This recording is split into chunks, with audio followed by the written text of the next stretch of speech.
یہ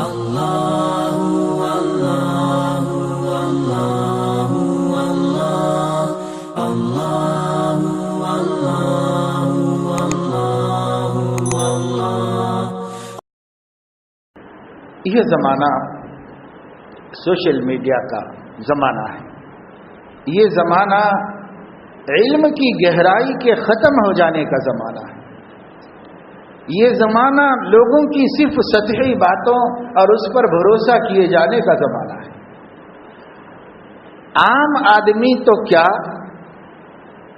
علم والوں کو بھی فرصت نہیں ہے کہ وہ کسی مسئلے کی تحقیق کرے. کسی مسئلے کو جو آج ہمارے سامنے آئے، مسئلہ ہو، نظریہ ہو، فکر ہو، آئیڈیالوجی اور اس کا خیال ہو، جو بھی کہو، آج کوئی بات اسلام کے بارے میں، صحابہ کے بارے میں، عقائد اسلام کے بارے میں ہمارے سامنے آتی ہے تو ہم اس کو ٹیلی کر کے دیکھیں سلف کے علم کے ساتھ. اور سلف کس کو کہتے ہیں؟ سلف کہتے ہیں اسلامی جنتری کے اعتبار سے 5 صدی تک کے لوگوں کو سلف کہا جاتا ہے. اور اس میں سے خیر القرون تو وہ بالکل 1 صدی تبع تابعین تک کے زمانے کو خیر القرون کہا جاتا ہے، جس میں فقہا اور محدثین کا دور ہے. اس کو خیر القرون کہا جاتا ہے، جس میں صحابہ ہیں، پھر اس کے بعد فقہاء مجتہدین ہیں، اور پھر اس کے بعد محدثین کرام. ترتیب کے اعتبار سے ان کے زمانے یہی ہیں، اور ترتیب کے اعتبار سے ان کے مقامات بھی یہی. اور ان حضرات کا دور نبی نے اس کو خیر کی بھلائی کے دور کی ضمانت دی. خیر القرون قرنی ثم الذین یلونہم ثم الذین یلونہم. یہ بخاری میں ہے، دوسرے الفاظ میں بھی ہے، خیر الناس قرنی ثم الذین یلونہم ثم الذین یلونہم. تو اب کس کو فرصت ہے کہ کوئی بات سامنے آئے تو ہم خیر القرون والوں کا عقیدہ کیا ہے اس کو اس سے لے جا کر کے ملا کے دیکھیں. کیونکہ حضور نے ان کے دین کو خیریت کی ضمانت دی ہے، یعنی ان کے دین میں بگاڑ نہیں ہوگا، ان کے عقیدے بالکل سلامت رہیں گے. جو عقیدوں کی میں نے دعوت دی ہے وہ وہاں تک چلیں گے.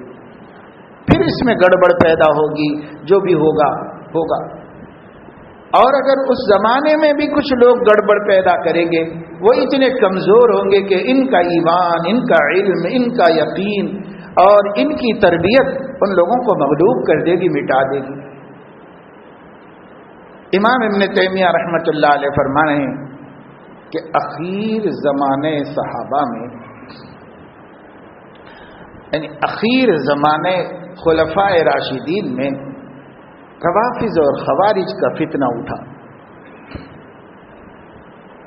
اور یہ فتنہ اتنا زبردست تھا، اتنا سخت تھا کہ اگر کسی خلیفہ راشد کا مقابلہ نہ ہوتا، سیدنا علی کرم اللہ وجہہ کے ایمان و یقین سے مقابلہ نہ ہوتا، تو پھر مسلمانوں پر اثر انداز ہو جاتا. چونکہ سیدنا علی رضی اللہ عنہ حیات تھے، زندہ تھے، اور یہ فتنے ان کے دور میں اٹھے اور ان سے ٹکرائے تو ان کے ایمان نے ان کو ملیا میٹ کر دیا، ختم. کیونکہ اتنا بڑا فتنہ تھا اور اتنا مضبوط ایمان مقابلے میں تھا. خلیفہ راشد کا ایمان تھا، انہوں نے اس کو سنبھالا اور عقائد کا تحفظ کیا، نبی کی دعوت کا تحفظ کیا، اسلام کی حقیقی مزاج کا تحفظ کیا. اور پھر اخیر زمانے صحابہ کرام میں 2 فتنے اٹھے. ان 2 فتنوں کا مقابلہ صحابہ کرام کے ایمان نے کر دیا. اور پھر جب تابعین کا دور آخری ہونے لگا، 2 فتنے ان کے زمانے میں اٹھے جن کے لیے نہ کسی خلیفہ راشد کے ایمان کی ضرورت تھی، نہ کسی صحابی کے ایمان کی ضرورت تھی، ان تابعین ہی کا ایمان اس کا مقابلہ کر کے نمٹ لیا، ان فتنوں کو وجود میں آنے نہیں دیا۔ اسلام میں اہل السنت والجماعت کے عقیدوں کے مقابلے میں اگر کوئی بات کبھی آئی ہے تو بس یہ 6 فتنوں سے آئی ہے، آج بھی ہے تو انہی 6 میں سے ہے، الگ سے کوئی نہیں۔ جس کا مطلب یہ ہوا کہ اللہ پاک نے خیر القرون میں جتنے فتنے قیامت تک اٹھنے والے تھے ان کی جڑیں پیدا کر دی، جڑیں خیر القرون میں پیدا ہو گئی۔ سب سے بڑے 2 فتنے اللہ نے بنائے، یہ سب سے بڑے 2 فتنے اہل علم سمجھتے ہیں کہ اگر یہ فتنے جب بھی اٹھتے ہیں تو سیدھے سے ایمان غارت ہوتے ہیں، سیدھے ایمان ہی پہ حملے کرتے ہیں، ایمان غارت کرتے ہیں۔ یہ پیدا کر دیے اللہ نے حضرت علی کرم اللہ وجہہ کے دور میں، اس لیے کہ خلافت راشدہ کا اختتام تھا۔ حضور نے فرمایا تھا 30 برس میرے بعد خلافت باقی رہے گی، 30 برس، اور 30 برس پورے ہو جاتے ہیں سیدنا حسن رضی اللہ تعالی عنہ کے 6 مہینے کی خلافت میں۔ 6 مہینے حضرت حسن کی خلافت ملا کر 30 برس پورے ہو جاتے ہیں۔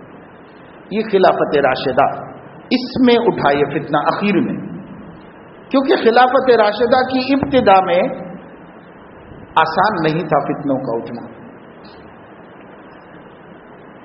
اور اخیر میں اٹھے، نمٹ لیا خلیفہ راشد نے۔ پھر صحابہ کے اخیر میں اٹھے، انہوں نے نمٹ لیا۔ پھر 2 اٹھے اخیر میں تابعین کے دور میں، انہوں نے نمٹ لیا۔ یہ ایک طرف اسلام ہے، ایمان ہے، اہل السنت والجماعت ہیں، اور اس کے مقابلے میں یہ 6 ہیں، یہ 6، اور ان 6 میں سے ہر ایک کے 12 فرقے ہیں، تو وہ 72 ہیں۔ اور حضور نے فرمایا تھا کہ 72 فرقے میری امت میں 73 ہوں گے، ایک نجات پانے والا، اور 72 گمراہوں کا ہوگا۔ گمراہوں سے مراد ٹوٹل کافر ہو کوئی ضروری نہیں ہے، لیکن گمراہ ہے، میرے رستے سے ہٹا ہوا ہے، گمراہ۔ تو وہ 6 سے 72 بنے، اور آج جتنے نظریات نت نئے وجود میں آتے ہیں اور آئے دن آتے رہتے ہیں، عام مسلمانوں کو اس کا ادراک بھی نہیں ہے، احساس بھی نہیں، لیکن آئے دن نئے نئے فتنے اسلامی عقیدوں کے خلاف، اسلامی شعائر کے خلاف، اسلامی تہذیب کے خلاف اور اسلامی دعوت کے خلاف وجود میں آتے رہتے ہیں، اور نام نہاد مسلمانوں کے ذریعے سے ہی وجود میں آتے رہتے ہیں، آئے دن آتے رہتے ہیں۔ اور جب ہم اس پر غور کرتے ہیں تو ہمیں پتہ چلتا ہے کہ اس 72 کے باہر کوئی بھی نہیں، پھر اس کی جڑ کو دیکھتے ہیں تو وہ 6 کے باہر کوئی بھی نہیں۔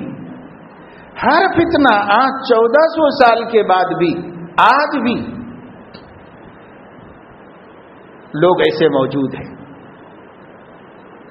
حکومت ایسے لوگوں کو، یہاں کی بھی اور ساری دنیا کی حکومتیں، جب کسی کو دیکھتی ہیں کہ وہ اسلام کے بنیادی عقیدوں سے اختلاف کرتے ہیں تو ان کو بڑے بڑے عہدے دیے جاتے ہیں اور ان کو بڑی بڑی سہولتیں دی جاتی ہیں تاکہ وہ اسلام کی جڑوں کو کھوکھلا کریں۔ جیسے آج کل علی گڑھ مسلم یونیورسٹی کے اندر، جو مسلمانوں کی یونیورسٹی کہلاتی ہے، ایک برج کورس شروع کیا گیا۔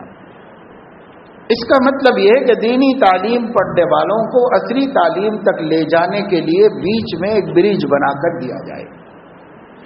یہ ایک شارٹ کورس ہے، اس کو پڑھنے کے بعد فوراً یونیورسٹی میں داخلہ ہو کر یونیورسٹی کے اگلے کورسز پڑھنا شروع کر سکتے ہیں، اور اس کے لیے صرف فضلائے مدارس دینیہ کو داخلہ دیا جاتا ہے۔